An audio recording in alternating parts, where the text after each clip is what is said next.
you're not too big to fail, but you're big enough to take down the system if you do. And you know the old expression, the time to buy is when there's blood in the street. University of Penn Law and NYU Law. He was a lawyer on Wall Street, an investment banker. He successfully negotiated the LTCM deal on behalf of a lot of very upset investors, and he did that very well. He's the author of 6 books, most notably Currency Wars and The New Case for Gold, amongst others. Jim, thank you for joining us, and welcome. Thank you, Sean. It's great to be with you. A lot of people ask me why I have 2 law degrees. I tell them once is not enough. So the fun keeps coming. Oh boy, yeah, excellent, excellent. I tried to be a lawyer, then I took one course and thought, oh, I don't think I could read that much, but good for you for doing that. Excellent. Jim, the reason why we have you on, besides just the absolute treasure chest of knowledge that you have, is that you wrote a really excellent article on the banking crisis and how we're not out of this mess yet. It seems that there are a lot of politicians like, oh, it's all over, everything's fine, nothing to see here, almost Chemical Ali mode. If you wouldn't mind, could you take us back to earlier in the year and just explain and reiterate what happened first? Right. I'll be glad to do that, Sean. And just, I kind of cut to the chase. The banking crisis is not over. The crises don't happen all at once in one day.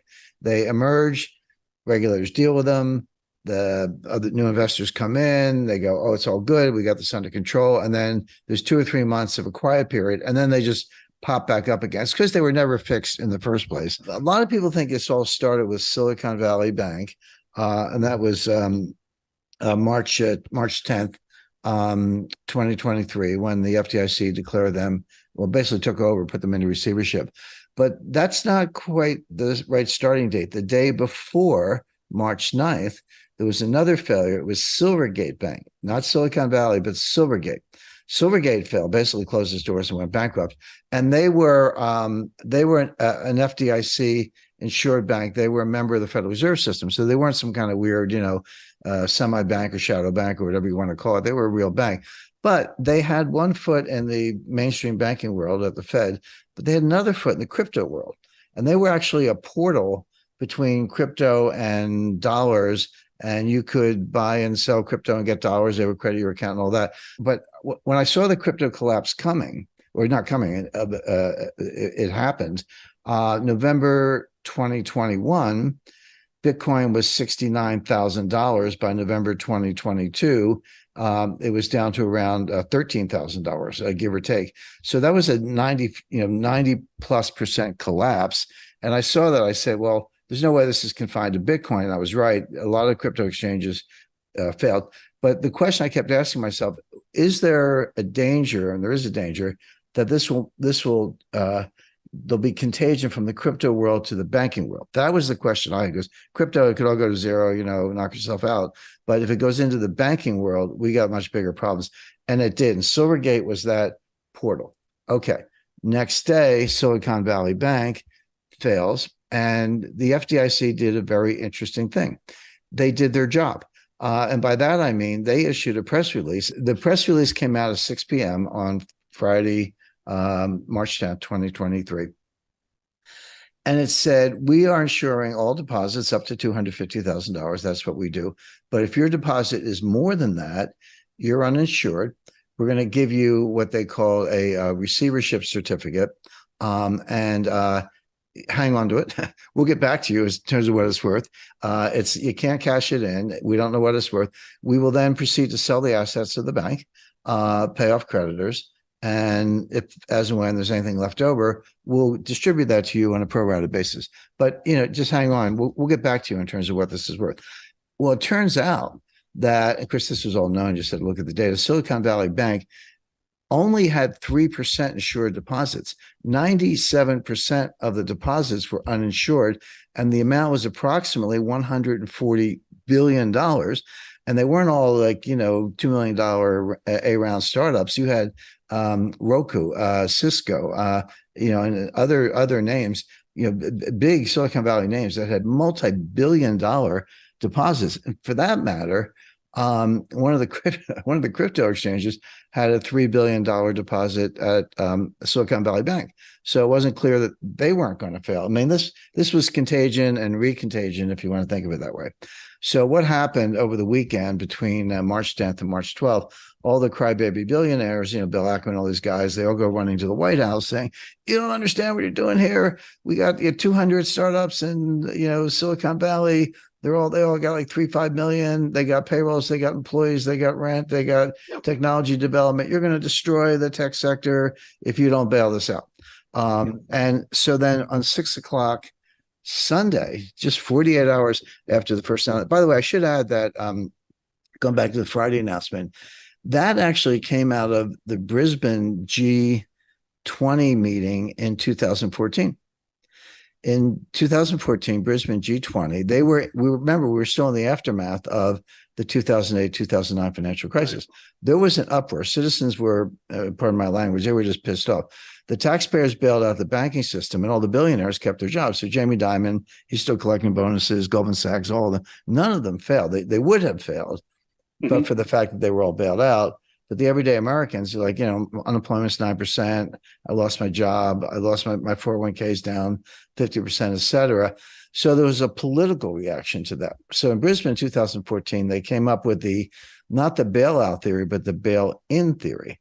And right. Bail-in means that if a bank fails, the investors, the stockholders, the bondholders, the depositors, they have to basically pay off the creditors. They have to pay off the depositors. And only when there's nothing left would the government maybe chip in. So what and they put the world on notice. The insured amount in Europe is 100,000 euros. US is $250,000. But the whole world was on notice. That's all we cover. Over that, you're on your own. Well, what the FDIC did on Friday was actually consistent with what they all said they were going to do in 2014. It was a bail-in, and if you had $1 billion deposit, you're going to contribute to the rescue. Within 48 hours, they did a 180-degree turn. They completely blew away the $250,000 insurance limit. They said, we're guaranteeing all the deposits, multi-billion-dollar deposits. By the way, a dirty little secret about what happened at the White House. I said that, the Silicon Valley billionaires were crying about all these little startups and all this stuff. The truth is, a lot of what Silicon Valley Bank was financing was green technology. They were a climate bank. And of course, that's all you have to say to the White House. Hey, this is green.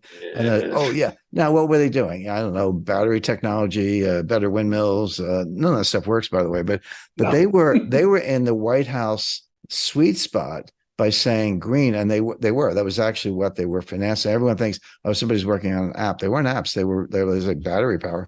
So they get bailed out. At the same time, on Sunday night, now we're talking March 12th, they closed another bank, which was Signature Bank. Something about S, Silvergate, Silicon, Signature, all the S's were going down. Now, Signature Bank was another interesting case, which was Barney Frank was on the board of Signature. And if that name rings a bell, just think of Dodd-Frank. Dodd-Frank, 2010, 1,000-page legislation. I know I met Barney. I know Chris Dodd very well. That was supposed to solve all the problems of the 2008-2009 financial crisis, et cetera. Here, the author of the bailout legislation is on the board of the bank, and his bank gets shut down. Well, what's up with that? Well, they had they bought government bonds, and when interest rates went up from 10-year note, treasury note yield to maturity went from 1.75 to 4. All those bonds lost 80% of the value. That's what happens on long duration bonds.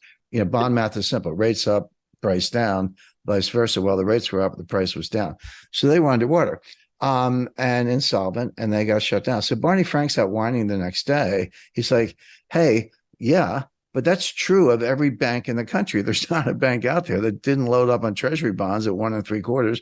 They're all underwater. They're all insolvent." Yeah. And by the way, the Fed announced a facility. They always have these 4 initials. I forget what this one was, BA or whatever. But basically what they said was, if you're a member bank and you have treasury securities that are where the mark-to-market value is below par, so you paid 10 million, but they're only worth 8 million. And that was the case across the board. So they get trillion dollars or more of bonds that were in that category. You can deliver them to us, and we will lend you for 1 year the face value.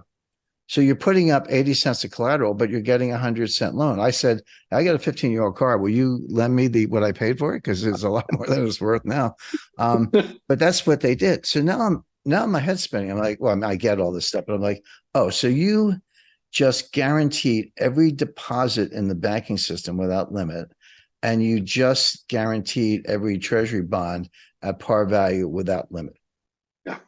What's left? Like, what else do you have in your bag of tricks? Because you don't have it. There's nothing else you can do. Go back to 2008, they guaranteed every money market fund in the country. So, but here's Barney Frank whining, hey, yeah, my bank was in trouble, but so was every bank in the country.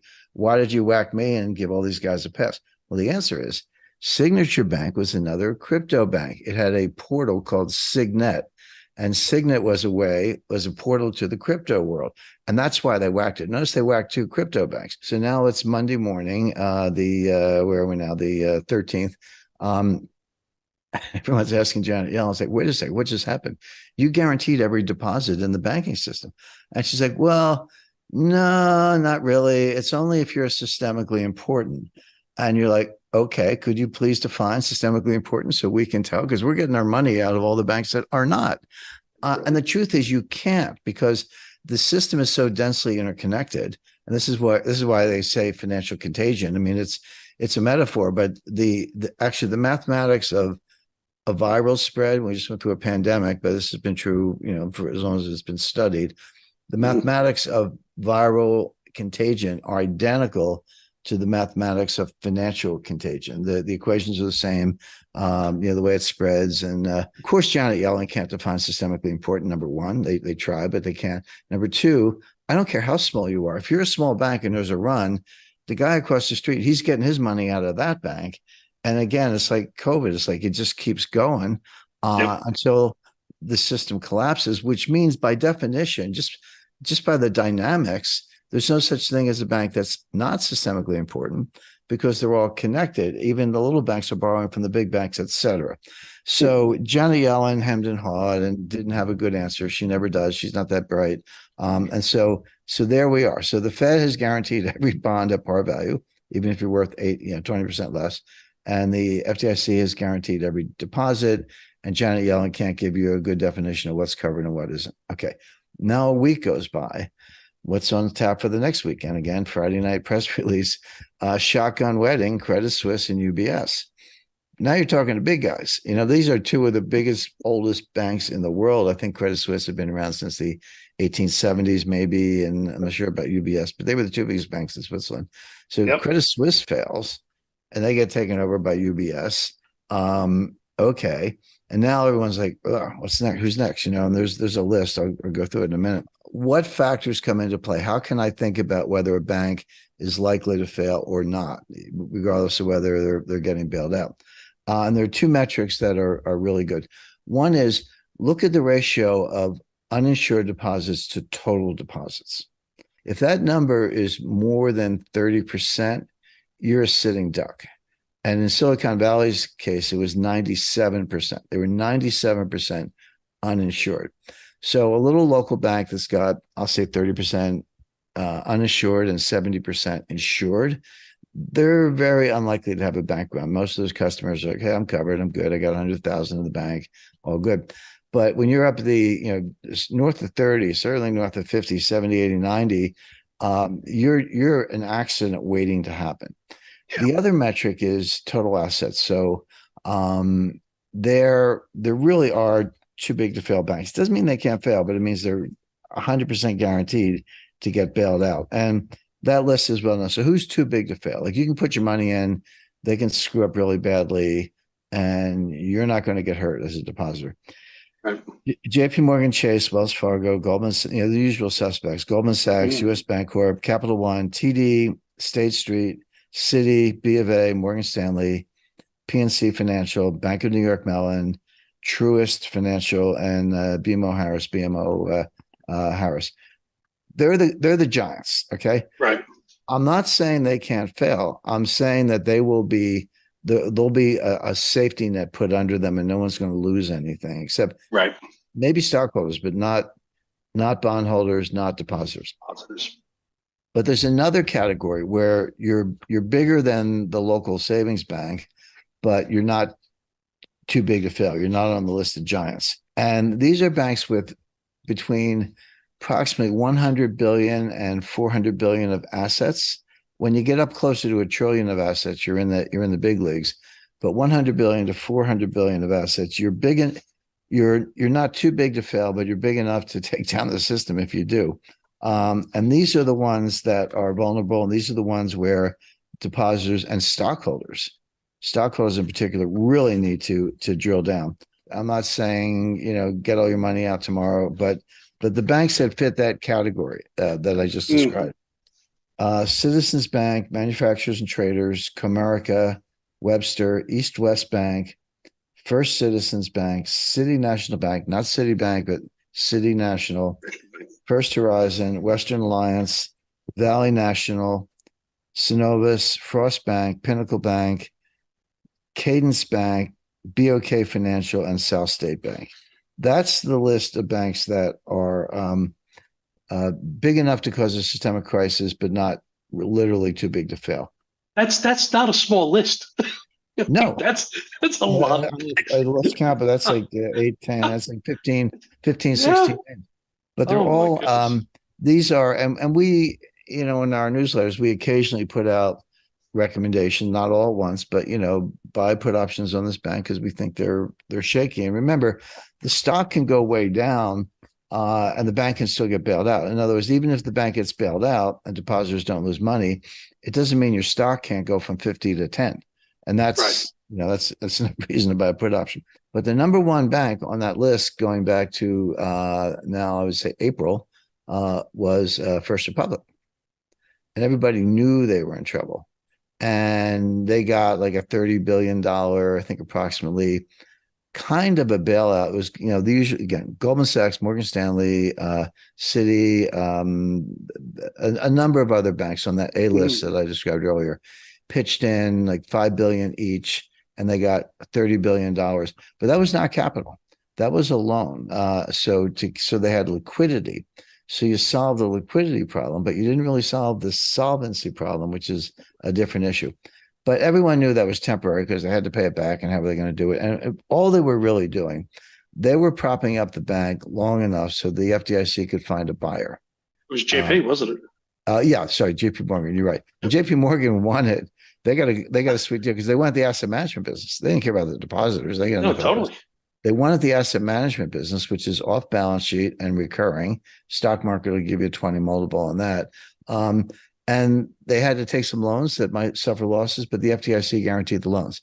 So the downside was protected by the FDIC. The upside is all in Jamie Dimon's, purse. And there you go. And he got Bear Stearns for a song back in 2008 as well.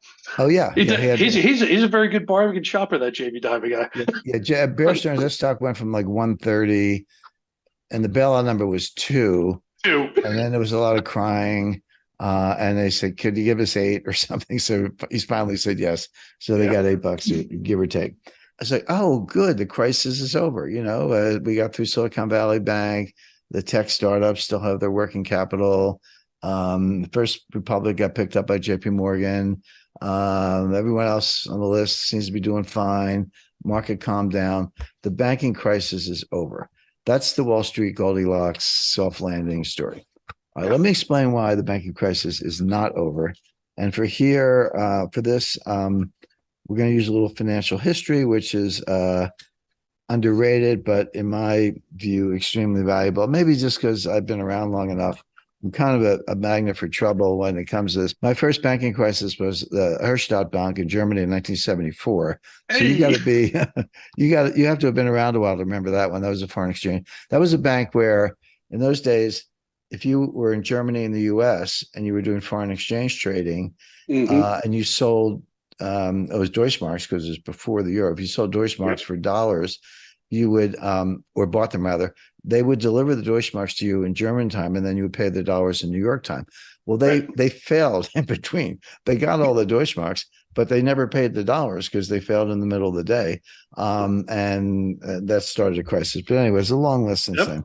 But let me point to 2 in particular, and then I'll come back to 2023.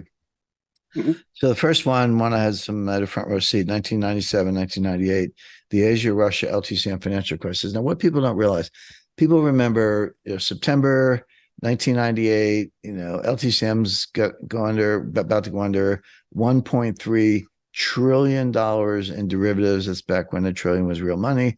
But it wasn't, the Fed had no interest in bailing out a hedge fund. I was there, I was their lawyer.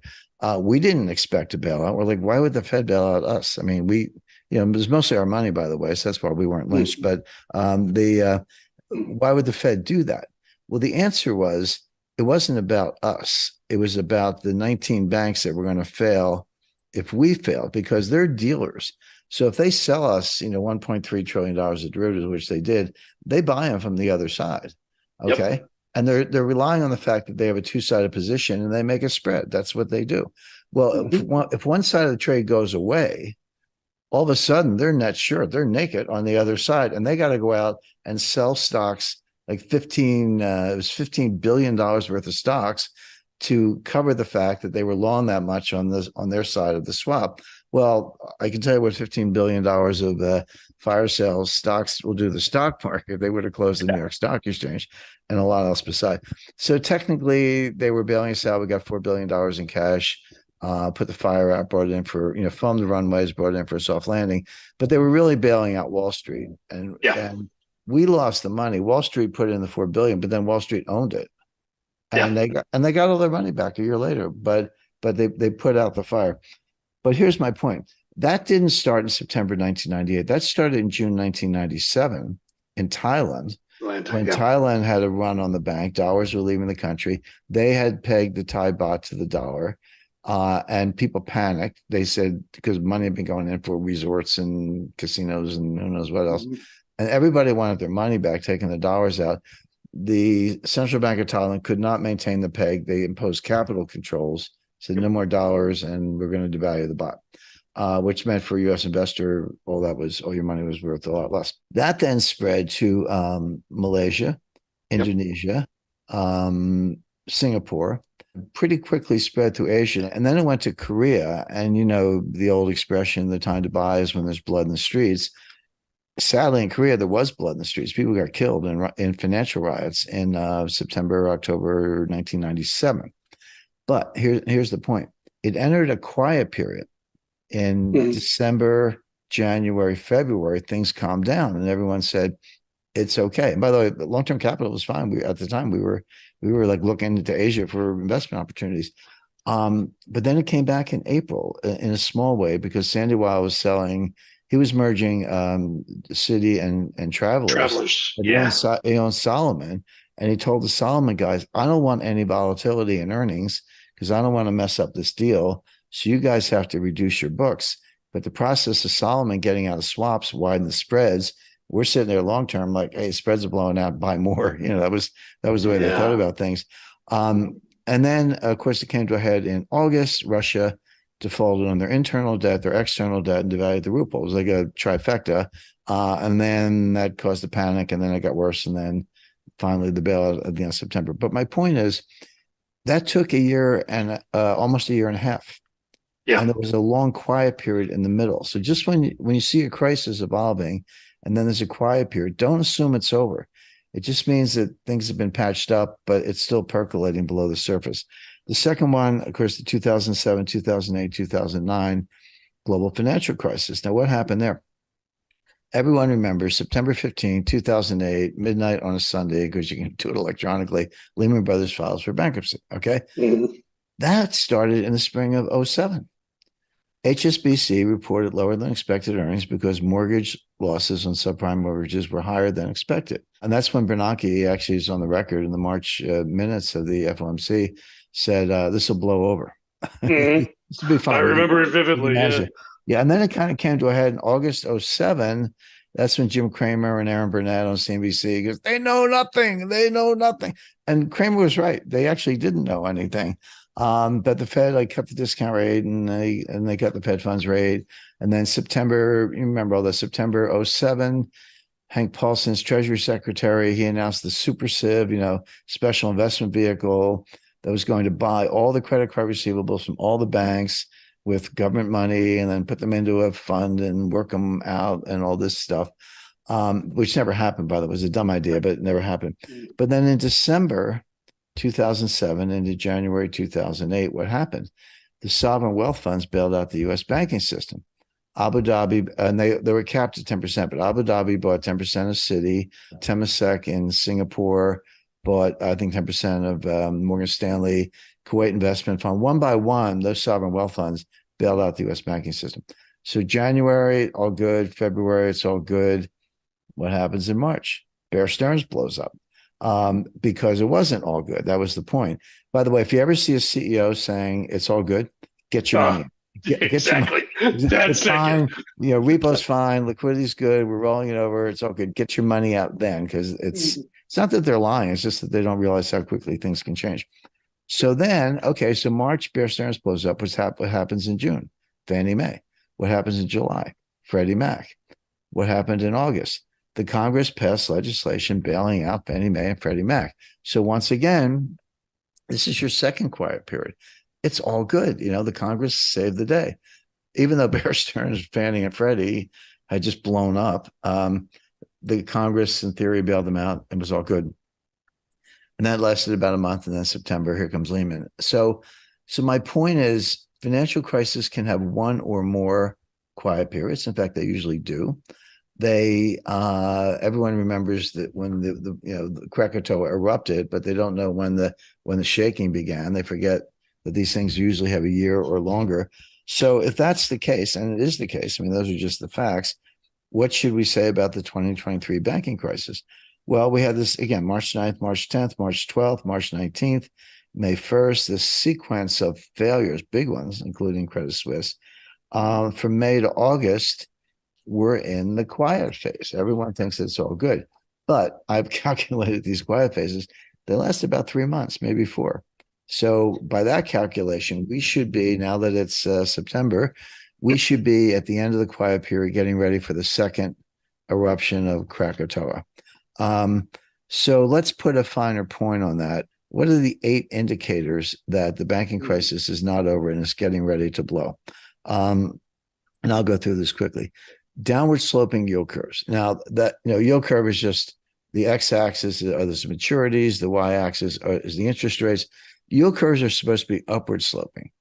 The longer the maturity, the more interest you're supposed to get. If I'm lending to you for 1 month, I want a certain rate. If I'm lending to you for 10 years, I want a higher rate because I'm taking more risk, more bad things can happen. Well, the yield curves are actually going down. What does that mean? It means that the big money, the wholesale money, expects a recession, maybe a financial crisis, and they think interest rates are going to drop like a rock. So why would I take less on my 10-year note than on my 1-month Treasury bill? Well, the answer is I think that 4% on the 10-year Treasury note is going to look pretty sweet when rates hit 2%. So that's what the market is betting.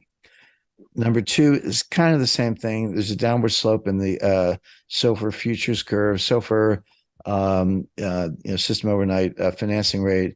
Secured overnight financing rate. It's basically what the euro dollar used to be on the CME, but they got the SOFR thing. But they're downward sloping. Now they're same message. It's a little different contract. These are futures contracts, so you can go out 1 year, 2 years, 3 years. But whereas the Treasury curve is a spot bet on a long-term rate, the SOFR curve is a long-term bet on a spot rate. Now, as you're betting on what you think overnight rates are going to be a year from now. Again, downward sloping, which means the big money says rates are going to be lower. Well, why would they be lower unless you're going to be in a recession? Third one are negative swap spreads. A swap is basically 2 banks or 2 hedge fund and a bank, 2 counterparties basically say, I'll pay you fixed and I'll take floating from you. And, you pay me floating and I'll receive and I'll pay you fixed. So you're basically swapping interest rate. Now, it's the same thing as owning a bond. If I buy a 10-year note in the market, I'm a dealer. How do I finance it? I finance it in the repo market. I finance it in the overnight. So I'm receiving a fixed rate on a 10-year note, and I'm paying an overnight rate in the repo market, okay? Receiving fixed, paying floating. So all a swap does is like, hey, let's do the same thing, but forget the bond. Like, why do we need the bond? Let's just pay fixed and receive floating, or vice versa, and we'll synthesize the the bond holding with one important distinction, which is if I actually own a treasury note and I'm financing it in the overnight market, I'm getting a rate on a government guaranteed security. If I do a swap with you and I'm receiving fixed, you're not government guaranteed. You might be a really good bank, high quality bank. So in theory, I should want a little higher fixed rate from you than I can get from the treasury to compensate me for the credit risk. That's not happening. The fixed leg of the swap, which is bank to bank or bank to hedge fund, that rate is actually lower than the 10-year treasury note. Well, Right. why would I take a lower rate from a bank or hedge fund than I can get from the treasury? It's not a credit issue. Nobody thinks that credit is better than the treasury. It's a balance sheet issue. If I do a swap, it's off balance sheet. If I do a treasury, it's on balance sheet. What does that tell you? It tells you the balance sheets are constrained. It tells you the banks are shrinking the balance sheet. It tells you there's a credit contraction. It tells you that there's a shortage of dollars. There's a shortage of collateral. None of these things are good. Treasury bill auction yields are from the Fed are lower than the Fed will give you for a phone call. So the Fed has a reverse repo facility. If you're a dealer, all you have to do is call up and say, I'll give you cash, send me some treasury bills, and pay me interest on the cash. And I'll keep the interest on the treasury bills. And they will for a phone call. Well, but I can also go into the market at auction for the treasury and buy treasury bills at auction. So, but those treasury bill rates at auction are lower than what the Fed will give me for a phone call. So why would I fight competitively to get a rate that's actually lower than what I can get for a phone call? The answer is the treasury bill you get from the Fed cannot be rehypothecated. I have to hold it on my balance sheet. I can't lend it to somebody else. Whereas if I own a bill outright, I can give it to UBS and they can give it to JP Morgan, they can give it to Deutsche Bank. The rehypothecation is the whole chain of leverage in the entire banking system. This is behind the curtain of the Eurodollar market. So the point being, if I'm willing to take a lower rate on a bill that I can pledge than I can get for a phone call, it tells you that there's a collateral shortage. It tells you that I'm desperate to get my hands on that treasury bill that I can pledge because there's not enough collateral to go around. The strong dollar, everyone's like, the BRICS are taking over, the dollar is falling apart, debt to GDP ratio is 130%, the US is going broke, forget the dollar. Really? Well, why is the yen crashing? Why is the euro crashing? Why is sterling crashing? Why is the yuan? They're fighting desperately to keep it above 780. Why is the dollar getting stronger against every major currency in the world if the dollar is the currency of a country that's going bankrupt? The answer is there's a dollar shortage that, believe it or not, for all the money the Fed printed, the amount of leverage in the system is 100 times that. So, so it goes back to collateral shortage, bill shortage, dollar shortage, shrinking balance sheets, liquidity. There's a whole global liquidity financial crisis coming. At the same time, there's this whole recession coming. And we haven't talked about the recession, but those are the rest of my issues. Declining macros and world trade shrinking. That hasn't happened since the Great Depression. Industrial outputs declining, rising inventory to sales ratios. That means the warehouses are full. They can't sell the stuff. And then finally, icing on the cake, massively increasing losses in commercial real estate. So these are all hard data points that speak recession and global financial crisis and tell me that this banking crisis is not over. So hopefully that's all helpful, Shamd. I'll toss it back to you. Jim, that was absolutely brilliant. You think the dollar is actually going to keep going north then? Yes. Okay, good. Because I'm with you on that because I live in Europe and I can't understand why anybody would want a euro. So that's where I'm coming from. Yeah, the euro's going down, but kind of holding its own. But the currencies that are really crashing fast are sterling, yen, Chinese yuan, some of the emerging market currencies. But then the euro will join them in the end. Wonderful, Jim. Thank you so much for this. I appreciate it. I know it's Friday and it is aperitivo time. So this is a combination of a 21st cryptocurrency system with a 19th century or 5th century BC, if you like, gold system. You're combining the two, the oldest form of money and the newest form of money. Notice what's missing in everything I just described. No dollars. There's no dollar in that system. You know, I say to people, I do a lot of, I've lectured recently at the U.S. Army War College, and I say, you know, why do you send missiles and bombers and various forms of attack and infantry, et cetera, to attack an enemy?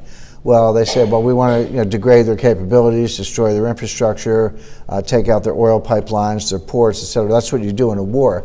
So what if you could do all that with a flick of a switch?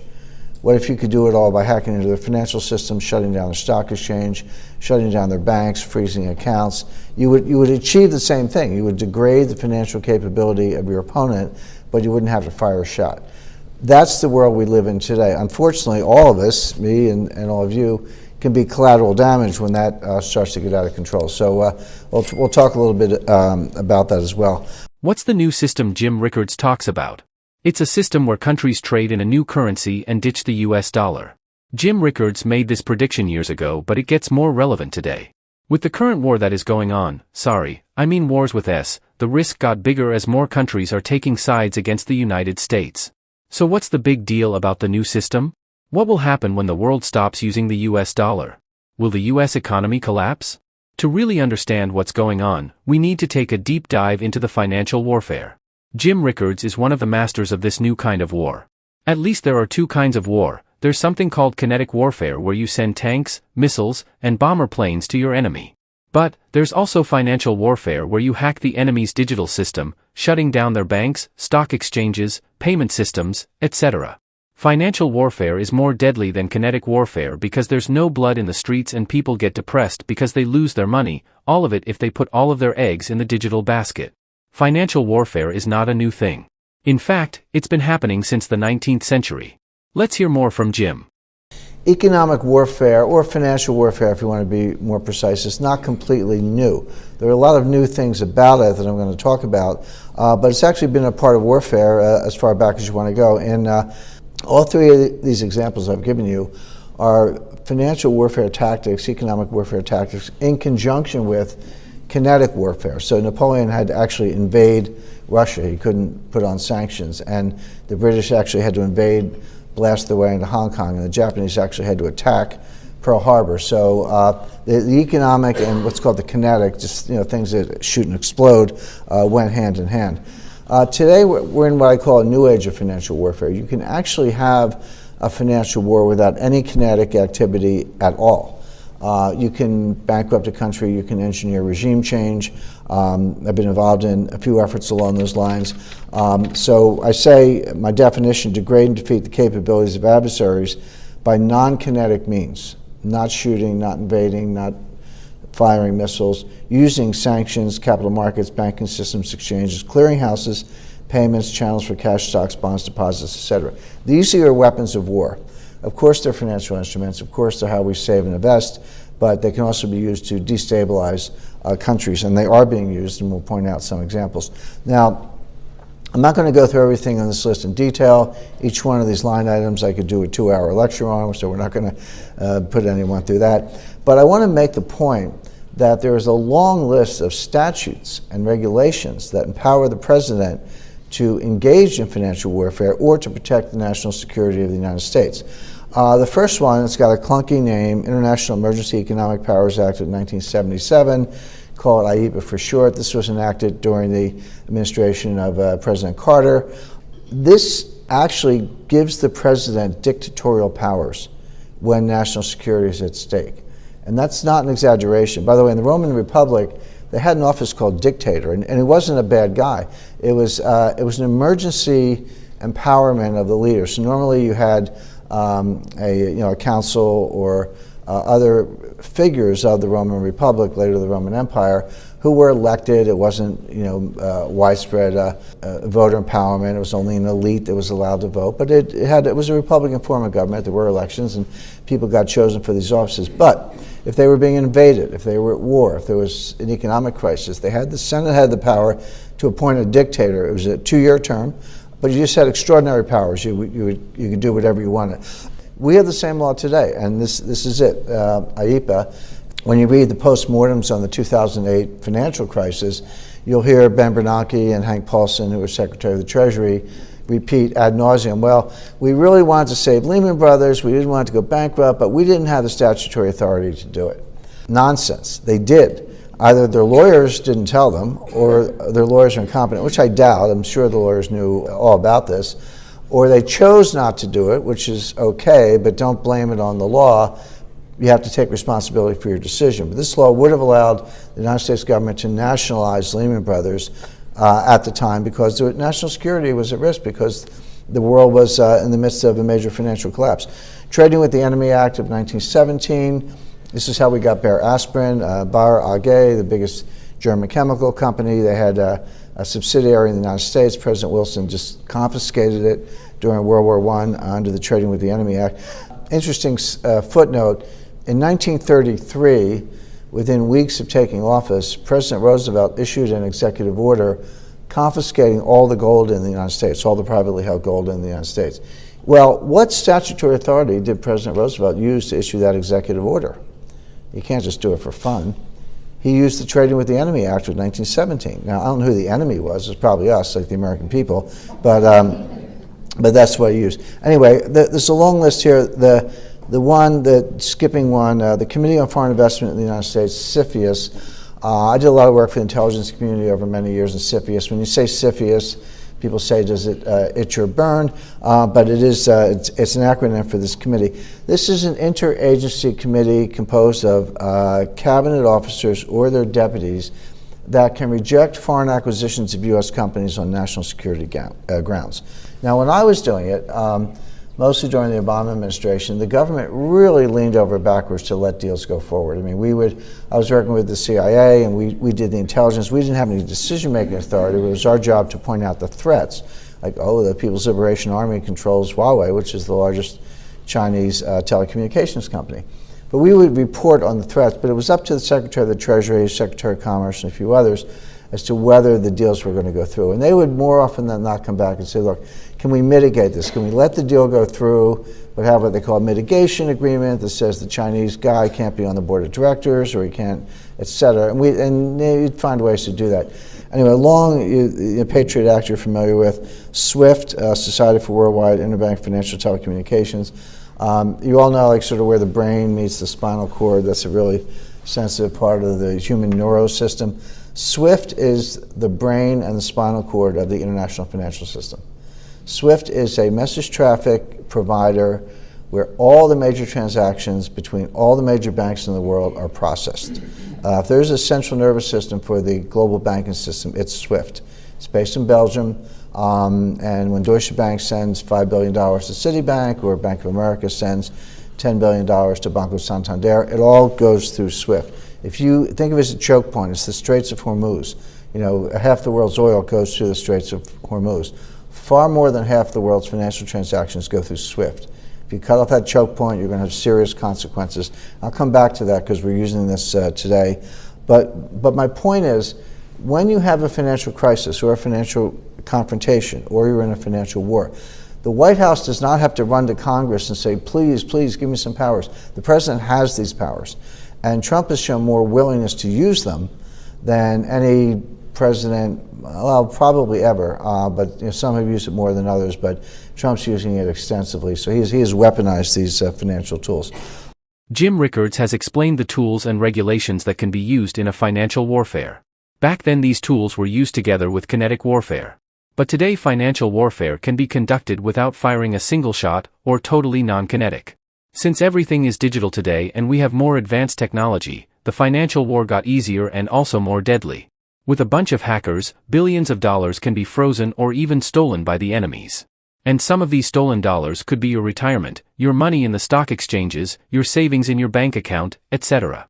In the next segment, Jim Rickards will explain what's new about financial warfare, including the 5 steps of financial warfare. Without further ado, let's get into it. A couple points about financial warfare. In the 21st century, just to distinguish it from the 19th century examples I gave, or 20th century examples. And I mentioned this already, financial war can be completely non-kinetic. In other words, you can fight a whole war through the financial system without firing a shot, and it can be just as devastating to the wealth of your adversary. Cyber financial warfare is what the military calls a force multiplier. A force multiplier is you've got a main body, or whatever. It's an infantry division, it's an aircraft carrier task force, or whatever it is. But you bring something else into play that makes it twice as strong or twice as effective. Whether that's an amphibious landing, or you can cut off telecommunications. These things are called force multipliers because they make your force even stronger. Financial warfare can be a force multiplier, or it can be used in conjunction with other events that are going on. So if you're China and you want to launch a financial attack on the United States, are you going to do it on a day when the Dow Jones is up 800 points, or a day when it's down 800 points? Because sometimes it goes down 800 points on its own. Obviously, the Chinese are going to wait for a day when things are bad already on its own and launch the attack then, and there's your force multiplier, because you're piling on an already weak and vulnerable system and you're destroying confidence. And then the final point I make is that financial warfare can be decisive. It's no longer just an add-on or a collateral feature of a kinetic war. You can actually destabilize countries, achieve regime change, shut down governments you don't like, and again, I'll return to that. So here's something I put together for the Army. I said, man, so I created the spectrum from ultraviolet to infrared.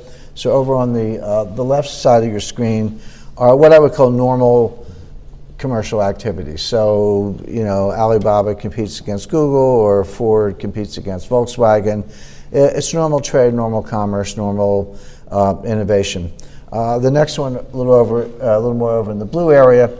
Now you get into cheating. So it's still economic competition as opposed to warfare, but you're dumping excess capacity, you're manipulating your currency, you're stealing intellectual property. So you're breaking the rules. It can still be labeled as economic competition, as I say.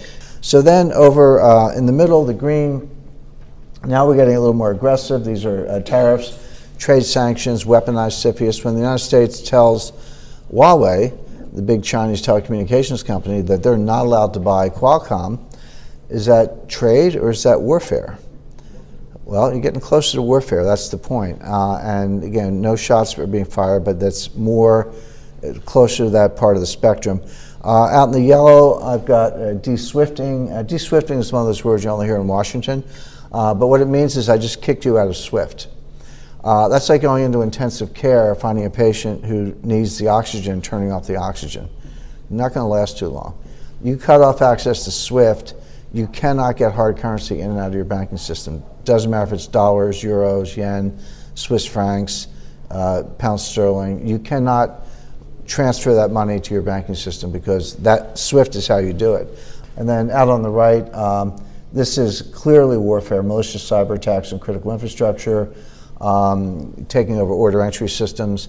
When I first started doing this about 10 years ago, we warned that the Chinese had so much money, they could actually fund hedge funds around the world and give them each $1 billion of capital, which is a fairly large hedge fund. China certainly has the money. And they could open up shop in Macau or Cayman Islands or British Virgin Islands, the usual places, and just start trading completely legitimately. They would just buy and sell stocks and buy and sell bonds and look like any other hedge fund. The brokers would take them out to dinner. They would ingratiate themselves into the system.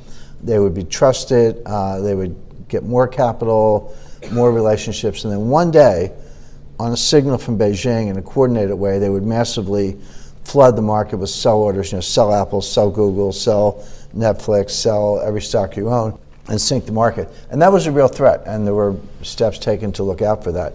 But where we are today, you actually don't need any money, and you don't need a hedge fund. What you do need are really good hackers. And so what you do, you get into the, say, I like Morgan Stanley, so I'll pick on them, the Morgan Stanley order entry system.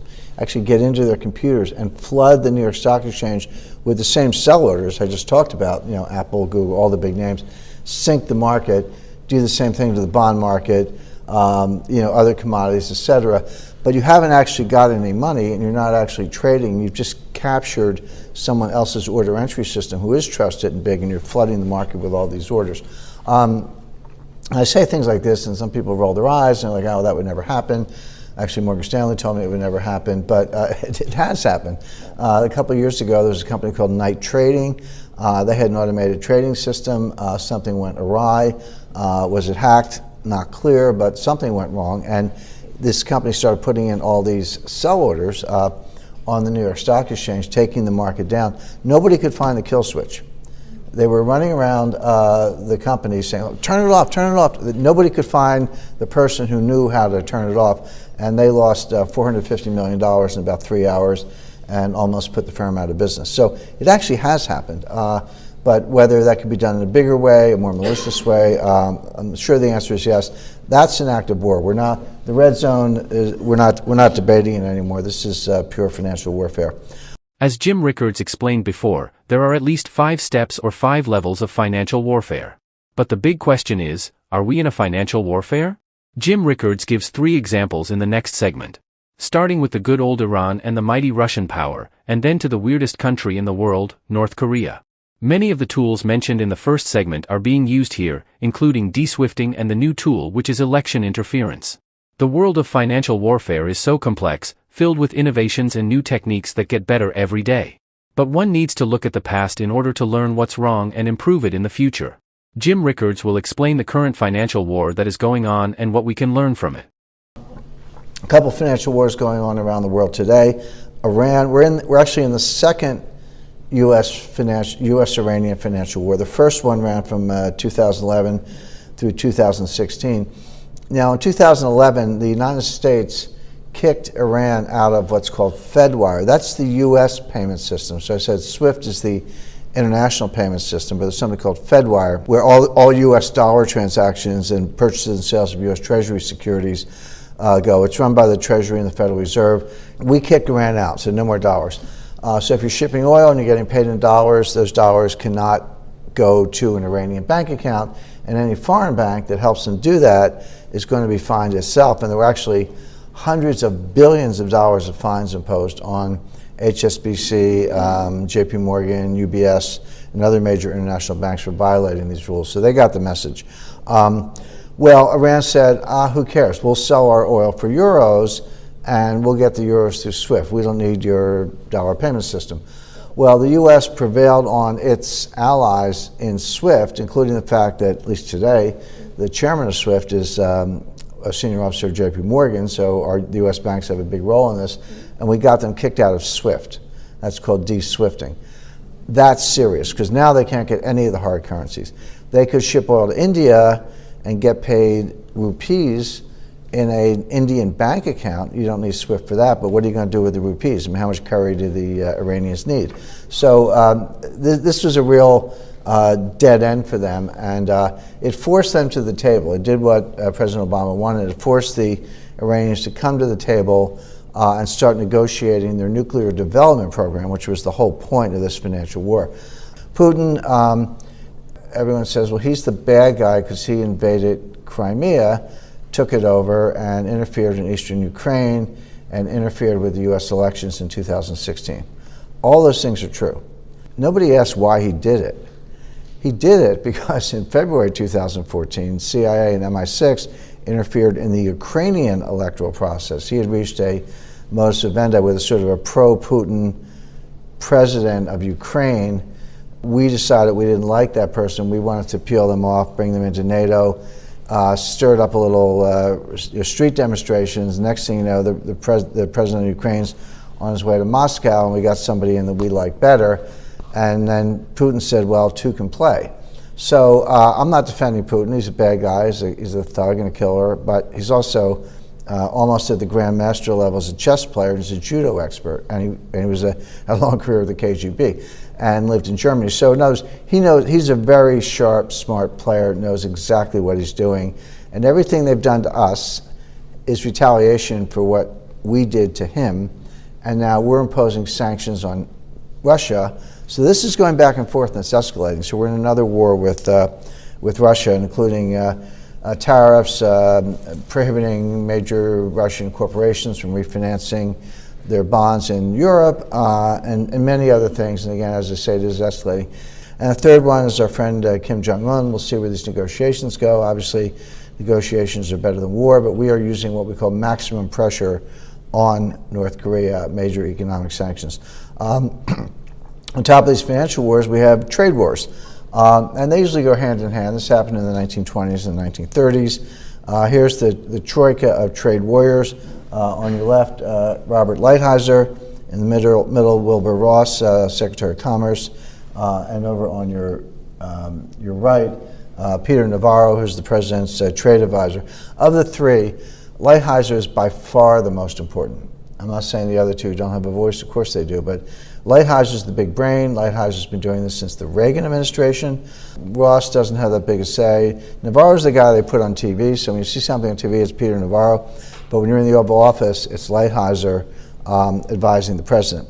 Lighthizer in the Reagan administration, at a time when the Japanese were completely taking over the U.S. auto industry and Detroit was collapsing, basically put quotas on Japanese cars. He put tariffs on Japanese goods as a way to get them to negotiate, and then imposed tariffs on Japanese cars.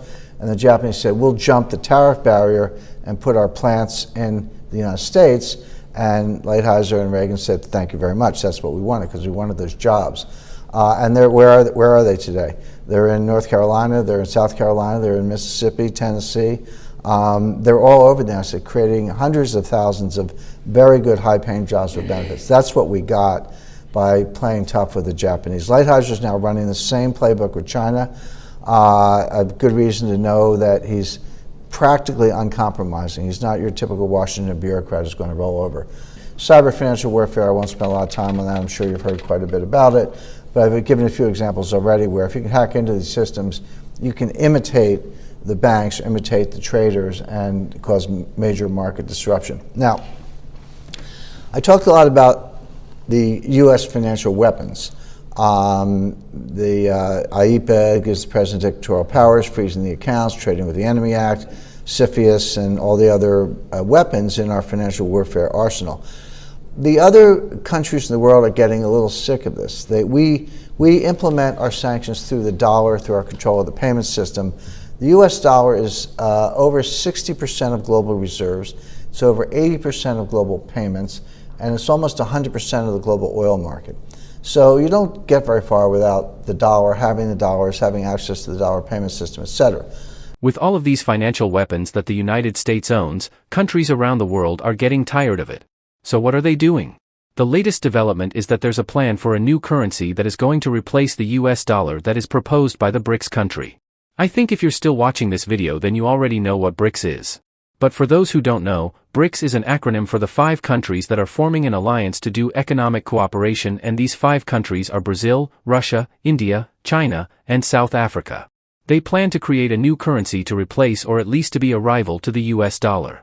So what will happen if this idea comes into reality?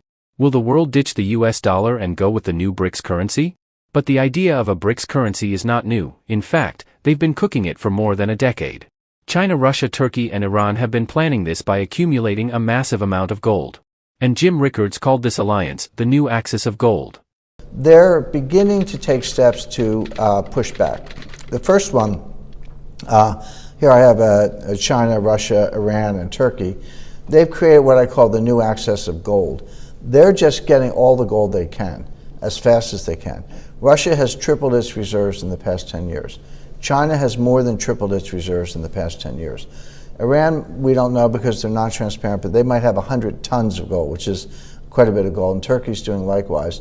I read this morning that Hungary has increased its gold reserves 1,000%. Hungary's in Europe. It's not Asia. It's not usually considered an enemy. Hungary has taken their gold reserves from 30 tons to 300 tons. Poland bought some gold. Poland's a member of the EU. Why are EU members buying gold? Well, obviously they see it as the money of the future. They see it as a hedge against financial catastrophe and inflation. So that's what's going on. So whenever I look at the Russians, they took the reserves from 600 tons to 2,000 tons. By the way, there are only 33,000 tons of official gold in the world. That's it. When I say official gold, this is gold owned by central banks, finance ministries, sovereign wealth funds, not personal gold, but official gold, 33,000 tons. And the Russians now have 2,000 tons. That's a lot. That's all, almost 10% of all the official gold in the world. So, or about 7 or 8%. But my point being, you have to ask yourself, are the Russians stupid, or do they see something coming that most people don't? Well, I've been to Russia, I've been to Moscow, I have Russian friends, I study them closely. They're not stupid. So clearly they're getting out ahead of the curve, and the Chinese are doing likewise. This is just food for thought in terms of where the system is going. Just make the point that the dollar is declining.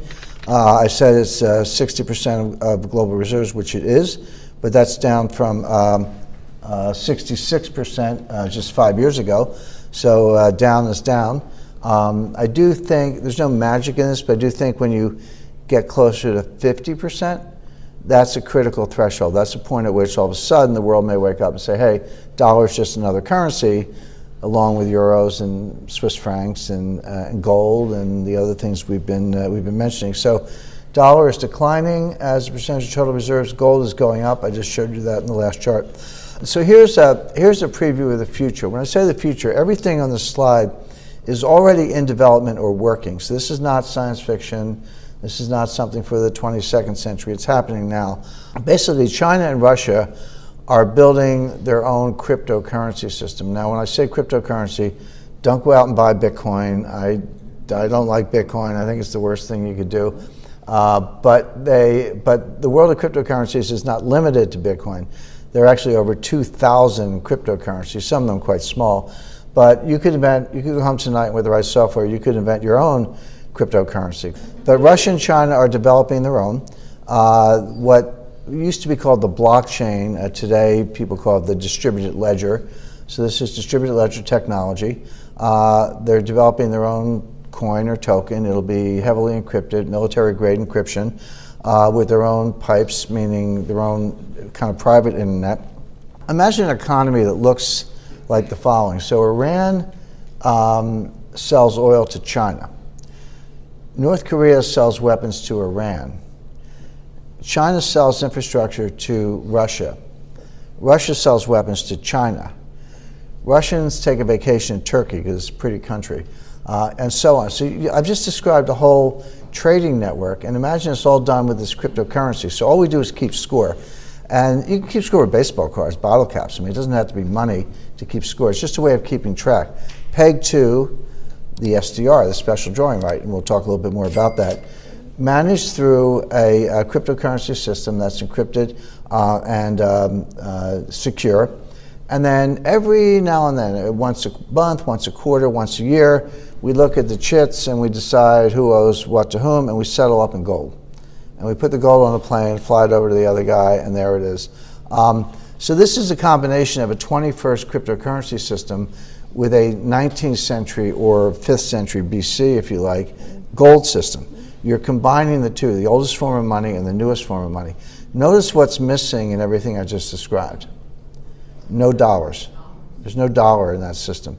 The SDR, the cryptocurrency, gold, the ledger, the trading network, all play a role, but there's no dollar in that system.